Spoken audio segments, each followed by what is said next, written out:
A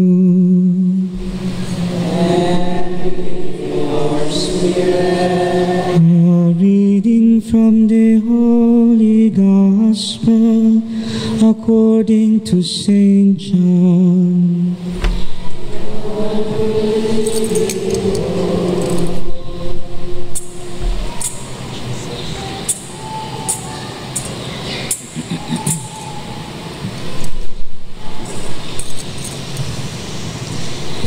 Jesus said to Nicodemus, "Just as Moses lifted up the serpent in the desert, so must the Son of Man be lifted up, so that everyone who believes in him may have eternal life. For God so loved the world that he gave his only Son, so that everyone who believes in him might not perish, but might have eternal life. For God did not send his Son into the world to condemn the world, but that the world might be saved through him. Whoever believes in him will not be condemned, but whoever does not believe has already been condemned, because he has not believed in the name of the only Son of God. And this is the verdict, that the light came into the world, but people preferred darkness to light, because their works were evil. For everyone who does wicked things hates the light and does not come toward the light, so that his works might not be exposed. But whoever lives the truth comes to the light, so that his works may be clearly seen as done in God." The Gospel of the Lord.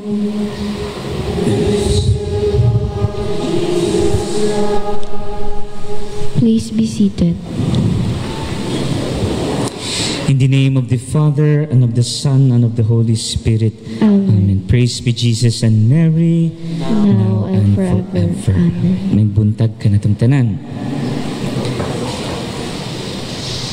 Today we are in the fourth Sunday of Lent, and in this fourth Sunday, we are celebrating particularly what we call in the church, in our liturgy, Letare Sunday. No?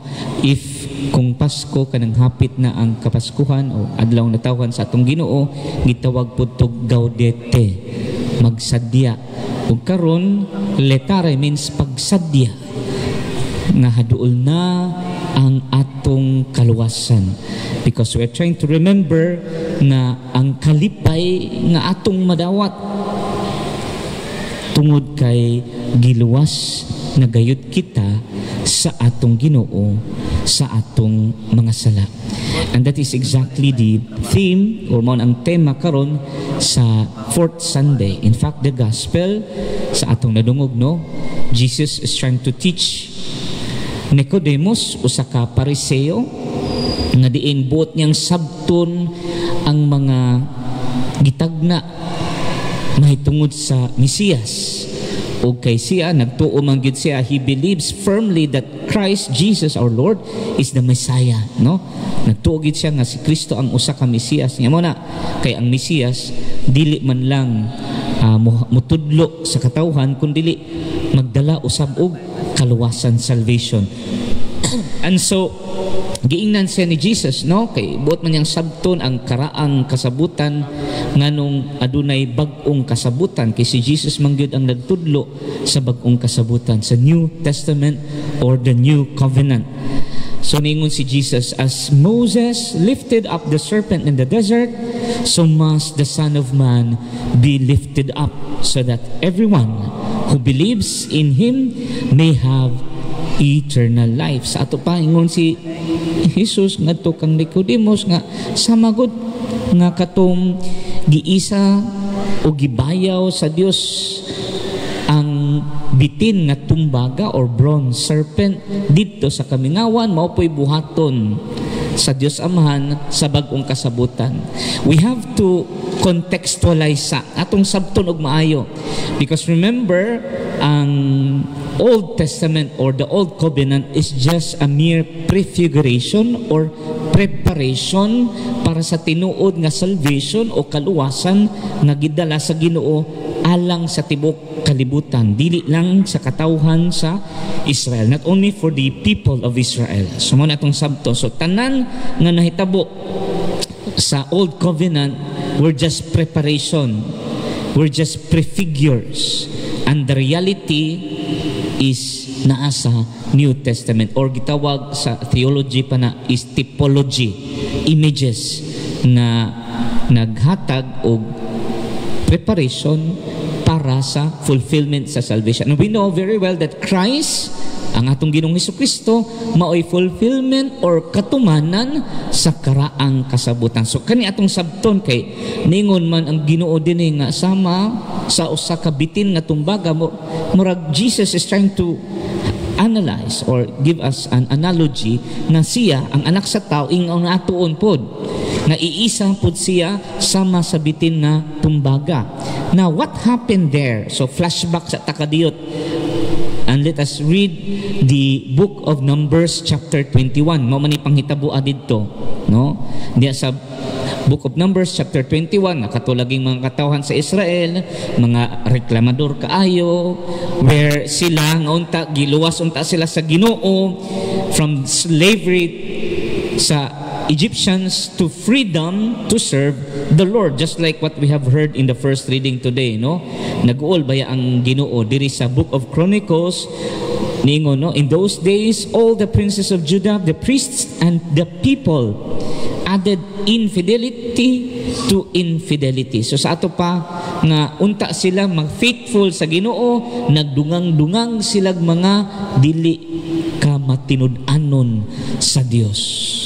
So nahitabo na gyud na sukad pa kaniadto mo ni nga ang Israel in that book of Numbers chapter 21 nagsigilis nag-complain sa Ginoo na unsa naman ta ani nganong naaman ta sa desert dire nga wa may pagkaon, maayo pa dito sa Ehipto, maayo pa sa Egypt kay makakaon mig lami didto.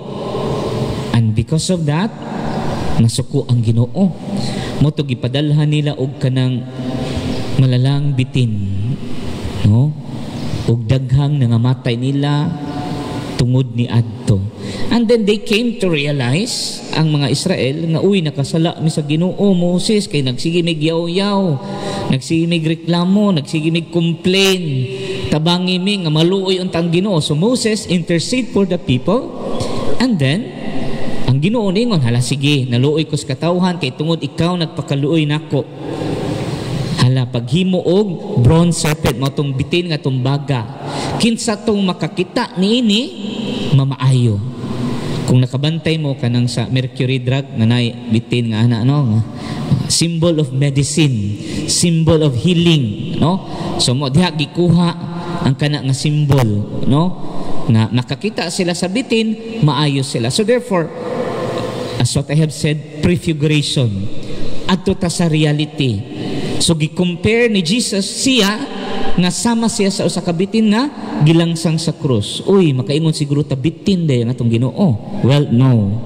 We have to understand that ang symbolism po sa bitin was the symbol of sin. Kay nahulog ba si Adan ug si Eva sa pagpakasala tungod sa tentasyon sa bitin, ug tungod ni ana ni sulod ang sala. So Christ made himself, or the word became flesh, no? John 1:14. And then as what St. Paul said in Rome chapter 8 verse 3, God sent his son and took that same flesh of ours, sinful flesh, parehas nga atong lawas, pero except lang sa pagpakasala, no? In Hebrew 4 verse 15 niingon baya si St. Paul pod nga na adunay usa ka high priest, usa ka tawo nga nagpakatao sama nato, gitintal sad siya apan wala siya makasala. So Jesus took that form, human form of ours, kay mao may paagi aron mabayran ang atong sala. kinahanglan magyud siya magpakatao. And why? Because kung kita-kita lang tao, dili man ta makaluwas sa atong kaugalingon. We cannot save ourselves. We cannot pay our debt. Di ta kabayad sa atong utang. Muragog kuan lisod pod kung ikaw na kay utang sa presidente nya, bayaran lang nimo piso. Dili gyud, kinahanglan equivalent gyud pod sa iyang dignity sa unsay imong na kuan nga sala. So mo na ni tudlo ni Saint Thomas of Aquinas nga angay lang nga magpakatao ang second person of the Trinity in order to pay our debts. Ug mao pod ang tudlo ni Saint Paul in his letter to the Hebrews nga ang mga mananap manggod, all the animal sacrifices dili makasatisfy sa Dios. Kay unsa may value sa dugo sa mananap? Ug mao na nga gipadala iyang anak because through the blood of his son, as co-eternal as he is, mabayran pod nato ang atong mga sala. So you see, my dear brothers and sisters, no?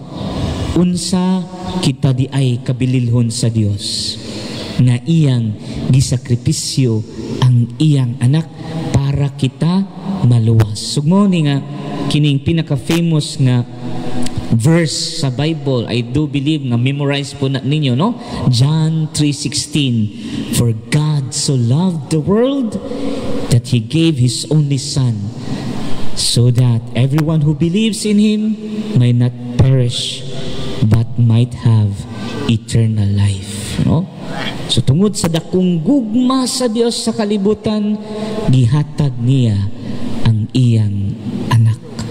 Aron kung kinsa tong mutuo niya, mulantaw niya, maluwas. Sugmo ni gingon ni Moses, ni Jesus kang Nicodemus. Just like Moses nga giisa dito ang bitin nga tumbaga, now God raised His only Son on the cross, that whoever look at His Son on that cross may understand how God loved us and His ways on how we ought to save our souls. So atong makita sa cross unsa man, sacrifice, humility, humble, patient. Mabitaw na nga ang liturgy nato, we look on the cross because we want to learn from Christ. Imo ni nga gisumpayan din sa atong Ginoo because God in verse 17, no? Angay po niyong isumpay, ayaw lang sa verse 16. Ipadayon kay di man ta mga protestante atong ipadayon ang readings, no? Pag-abot sa verse 17, God did not send His only Son into the world to condemn the world. So wa gipadala sa Ginoo aron kita hukman o ikondenar. Gipadala lagi niya aron luwason ang tao. So therefore, kung kita nga nagtuo ta niya, ipadayon sa verse 18, whoever believes in Him will have eternal life. Pero sa ato pa, of course, ang Ginoong Hesukristo wa mo kondenar. Kay lagi ang tuyo niya is luwason ta. But nisumpay sa verse 18, whoever believes in Him will not be condemned, but whoever does not believe has already been condemned. Nalay sumpay, no? Malipay siguro ang uban lang, ang Ginoo dili man gud mo judge namo. Yes, it's true, but however, kung ikaw po wa po ka mosunod niya, bisag nakaibaw na ka nga siyang mangluluwas and this is His way, mao ning paagi sa Ginoo nga unsaon ta pagluwas niya wa na to siya sunda, well therefore matud pa sa Ginoo, you condemned yourself. Imong gihukman ang imong kagalingon. Please understand this, ha? Sabto ni nato. Yes, ang Ginoo wa mo anhi para kita kundanahon, aron kita luwason. But if you reject Him, imong gi-reject ang truth nga iyang gitudlo. Kung ikaw wa ka maminaw niya, bali jud ka. Muragog ka ng bawod sa dagat ba? Nakainomdom na inong ko gahapon. Niadto ko himukilan kay magmisa. Medyo kalma pa to. Agoy kay niabot pa ng unos, no? Nya nangay pasensya ang driver sa bangka. Siya, "Father, pasensya na gyud kay bawod kay ko." Okay ra kuya, anad man ko ani sa Batangas pa. Ang importante lang kuya, ayaw pakusog unya sugata ang bawd, ayaw gyud kay matuwad ta. Kay experience na namo sa una nga kanilaging kiat nga driver pod nga sugaton ang bawd, mabalik ka oy kay kusgan gud ang bawd. Ang siyang giingnan, pauyon sa bawd. Ayaw sukli ang bawd, pauyon ka maana saka hinay-hinay na pod naong. Ayaw idretso imong bangka nga imong sugaton kay ngano matuwad ka, matuwad tang tanan nya dako ba. Medyo dako-dakoon pod nga bawd gyud ingon nga dako, no? So nga na ba? If kung imong sugaton, imong supakon ang pamaagi ni Jesus, kay lagi, ikaw mas kusgan, ikaw ang magbuot sa imong kaugalingon, matuwad ka. Mabaligyog ka. Digyog ka maluwas, malunod ka. Pero kung imong uyunan, imong dawaton, you accept God's ways, Jesus' way, then you will be saved. Safe ka na makaabot sa imong paingnan. So mao ni mga igsuon, if we contradict the ways of Christ, then we will not be saved. But if you follow Christ, because He is the only way, the truth, and the life, as He said in John 14 verse 6, then you will obtain eternal life. So mao ni ang pinaka-main nga atong i-reflect karong Letary Sunday. Yes, we have the joy of being saved, but kinahanglan sundon nato si Jesus. Remember, dili man ta pareha sa atong mga kaigsoon nga Protestant nga ato ning i-highlight karon ang second reading sa letter ni St. Paul sa Ephesians chapter 2 verse 8, kay mao may gining favorite nilang i-quote, no, nga niingon si St. Paul, for by grace you have been saved through faith, and this is not from you, it is the gift of God, so it is not from works, so no one may boast. So sa ato pa sa Bisaya pa na, no, pinaagi lang sa pagtuo kita maluwas, dili sa atong buhat. Sumurag na despise na dayon nga, okay, mutuor ako sa Ginoo, luwas na ko. Kinahanglan kung mutuo ka, musunod po ka niya, no? It's not enough nga murago kung kuan paraning nagsigig pangayon amo kay Mito dinhi diri sa nanamungan matong kay Mito sa ako ano yan, nagtanaw-tanaw ng mga bata, mangayo mi kay Mito pader, wa pa gani mahinog, no? So syempre di man ka pwede nga maghuwat ka ang kay Mito mahug, imog yung katkaton o di ba ka imog yung kuhiton, so na kay part nga buhaton aron makuha ni mang bunga. Same thing, logic kita pod na ang grasya, na ang faith, we receive the grace and faith. It's not enough that we receive them, we ought to live by it. Muna, kung di ka kutob, sayop ka. We have to continue to verse 10. Kay niingon man si Paul sa verse 10, for we are His handiwork, created in Christ for the good works. Sa ato pa kita nga gimugna na kata, gibag-o na kita sa Ginoo, diha kang Kristo, sa ato pa magbuhat na ta, mulihok na ta sama sa lihukan ni Kristo. Mao gini ang buot pasabot sa pagsunod nato sa kabubuton sa Dios ug pagsunod kang Kristo. Sama pananglitan. Just a simple example. Imong pangutan-on na imong self every time before you act. For example nga, nakakita kag nagpundok-pundok imong silingan didto. Ganahan kay pug ka moadtos pundok. Nya dayto nakadungog ka nga mao ni ilang gistoryahan, nagmarites na dayto. Ikaw, if you want to live the life of Christ, you ask yourself, moadto ba ka si Kristo no nya makigtabi nila? Sa tan-aw ninyo, unsay buhaton sa atong Ginoong Hesukristo? Moadto dito makitabi o dili? Tubag puno eh. Muadto bang makigtabi o dili? Dili, gyud. So mo ning atong practice. You see how practical our faith is. So di ka muadto dito, ayaw kay basig makasala niya ko. Ana dayon. Or for another example, nasukok na kay ka, naglagot na kay ka, nakita nimo ang taong imong gikalagutan. Nya murag kaduulo na kay imong sagpaon o imong lusniton, ana sa imong hunahuna. Karon, ikaw man na, that is your work. If you put on Christ, imo ding inon, kung si Kristo nasa akong lugar, Unsay buhaton ni Kristo? Muduol ba si Kristo managpa ang mangusi? Ha? Muduol managpa ang mangusi? Dili. Duulon siguro ni Kristo og iyang gakson. Nasabtan ninyo, this is how we put Christ in us. Mo na makaingon jud ka nga di ka makundanar. Kay nga naman, you believe in Christ, you put Christ in your life. Og diri gyud makita nga ikaw makaingon gyud ta that you are a disciple of Christ. Dinhi nato masukod nga ikaw gayud anak na gyud ka sa Dios ug dili na ka anak sa kalibutan. Another example, kung makakita nimong barkada nag-inom, naghubog-hubog dito, mga nakang, dili, mulikay ko. Nagsugal ba sila dito? Dili, mulikay ko. Ug naa makahitanaw sa imong cellphone nga mga bastos diha o sa ibuhaton ni Kristo ana. Kung imong ka, if I put Christ in me, o sa ibuhaton ninyo, inyong i-close. Dili ninyo tan-awon og dayon, dili kay i-zoom in, i-zoom out. So i-reject dayon ang temptation.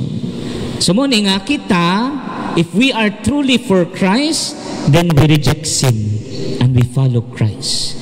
Aron makaingon ta sama ni Saint Paul in Galatians 2 verse 20 to 21, it's no longer I who live, but it is Christ who lives in me.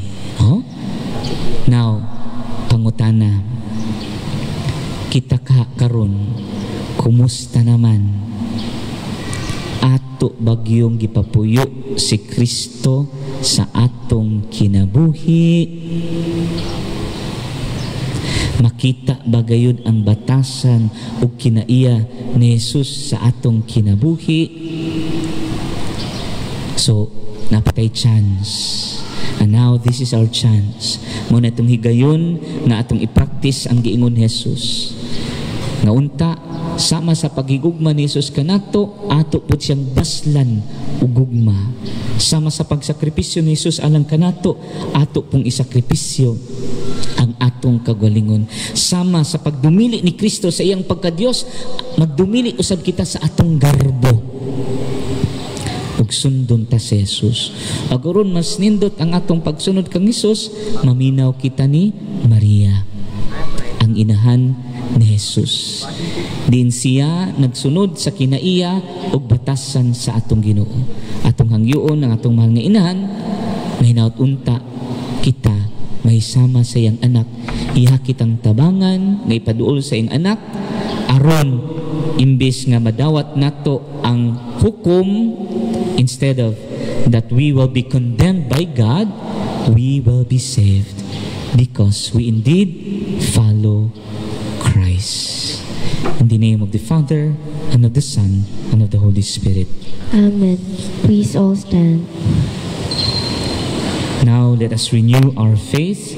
We believe in one God, the Father Almighty, creator of heaven and earth, and in Jesus Christ, his only Son, our Lord, who was conceived by the Holy Spirit, born of the Virgin Mary, suffered under Pontius Pilate, was crucified, died, and was buried.